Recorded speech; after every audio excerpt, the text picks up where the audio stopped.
Hello students, एक छोटे से सवाल से वीडियो की शुरुआत करते हैं। आपको बताना है कि 0 से 1 के बीच में कितने नंबर्स होते हैं। कुछ लोग कहेंगे इसके बीच में 1/2 होता है, कुछ लोग कहेंगे इसके बीच में 0.5 होता है। बट क्या ये सही है, या फिर क्या 0 और 1 के बीच में सिर्फ इतने ही नंबर होते हैं? नहीं, 0 और 1 के बीच में इनफिनाइट नंबर होते हैं। इनफिनाइट मतलब अनंत, जिन्हें हम गिन भी नहीं सकते, उतने नंबर 0 और 1 के बीच में होते हैं। जैसे 0.1, 0.01, 0.001, 1/2 एंड 3/4 एटसेट्रा। और आज हम इन्हीं नंबर्स को समझने वाले हैं। पिछली वीडियो में हमने नंबर्स की फैमिली देखी थी, और जिसने भी वो वीडियो नहीं देखा वो जल्दी से जाके वो वीडियो देख लो। और नंबर की फैमिली को समझने के लिए मैंने यहाँ पे अपना बनाया हुआ एक चार्ट ऐड कर दिया है, आप इसका स्क्रीनशॉट भी ले सकते हो। तो यही सारे नंबर मिलकर हमारा रियल नंबर बनाते हैं, जो कि हमारा आज का टॉपिक होने वाला है। So what is real number? Real number basically वो नंबर्स होते हैं जिन्हें हम नंबर लाइन पर शो कर सकते हैं। और रियल नंबर के अंदर हमारे रैशनल नंबर और इररेशनल नंबर आते हैं। और जैसा कि आपको पता है, लगभग रैशनल नंबर के अंदर हमारे सारे ही नंबर आ जाते हैं, जैसे natural number, whole number, integers and fractional numbers.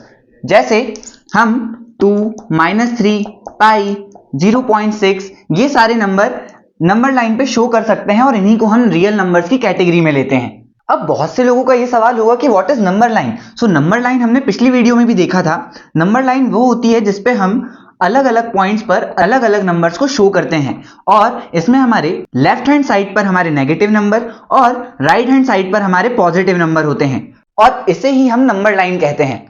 और हर रियल नंबर का, यानी रैशनल और इररेशनल जितने भी नंबर्स होते हैं, उसका हमारी नंबर लाइन पर एक स्पेसिफिक पॉइंट होता है। अब इस नंबर लाइन पे रैशनल नंबर का प्लेसमेंट कैसे होता है? तो सपोज हमारे पास 0 और 1 एक पॉइंट है। अगर हम इसे 20 से डिवाइड करें तो हमारे पास बीच में होगा 1/2, और इसी को अगर हम आगे भी डिवाइड करते जाएं तो हमारे पास 1/4 एंड 3/4 जैसे नंबर्स भी आते हैं, और ये नंबर हमारे रैशनल नंबर ही होते हैं। अब आप लोग मुझे बताओ कि 1/4 और 3/4 के बीच में कौन सा रैशनल नंबर होगा, या होगा भी या नहीं? तो इसका जवाब है हाँ, इसके बीच में एक रैशनल नंबर होगा, जो कि है 5/8।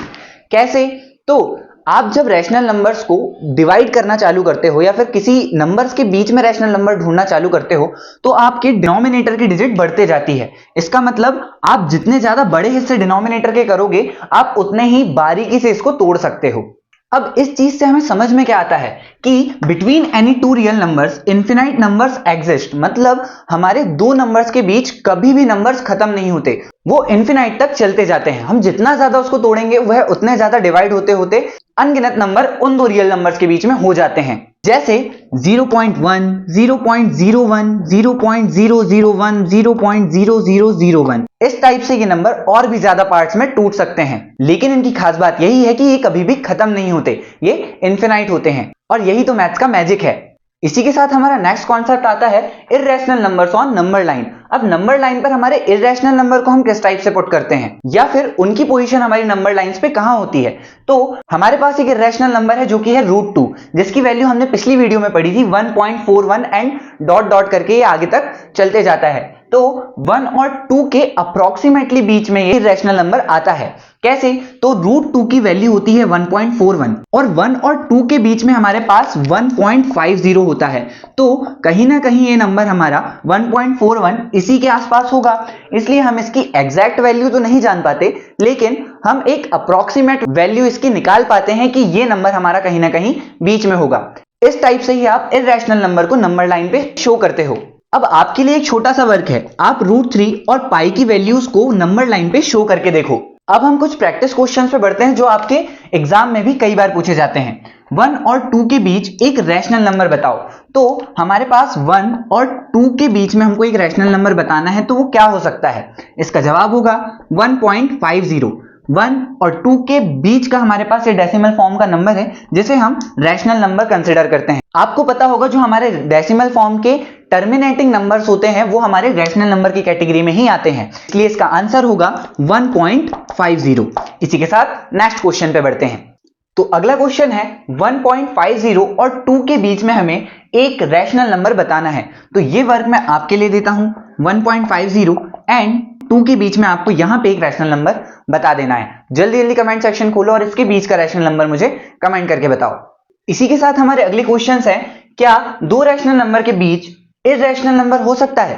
तो जैसा कि हमने इररेशनल नंबर की पोजीशनिंग में समझा कि 1 और 2 के बीच में हमारे पास एक √2 करके इररेशनल नंबर हमने पोजीशन किया था, तो बिल्कुल यस इसका आंसर हो सकता है हमारा यस कि दो रैशनल नंबर्स के बीच में हमारे पास एक इररेशनल नंबर हो सकता है। और उसी के साथ अगला क्वेश्चन है 0.333 क्या रैशनल नंबर होगा? तो क्या ये रैशनल नंबर होगा, इसे हमें चेक करने के लिए पहले डेसिमल फॉर्म से रैशनल नंबर के फॉर्म में लेके आना पड़ेगा। तो अभी इसे ज्यादा डीप ना ले जाते हुए मैं सीधा सीधा बताता हूं कि 0.33 जब हम 1/3 को डेसिमल फॉर्म में चेंज करते हैं तो हमारे पास 0.333 और ये रिपीट में आगे चलते जाता है। इस चीज की वैल्यू यहां पे डेसिमल फॉर्म में 0.333 होती है, तो बिल्कुल 0.33 रैशनल नंबर होगा क्योंकि इसे हम 1/3 के डेसिमल एक्सपेंशन के रूप में निकालते हैं। इसका डेसिमल एक्सपेंशन हम किस प्रकार से निकालते हैं, अगर वो जानना हो तो मुझे कमेंट सेक्शन में बताना ताकि हम उसके ऊपर भी एक वीडियो बना सकें। इसी के साथ हमारा अगला क्वेश्चन है √5 रैशनल है या इररेशनल?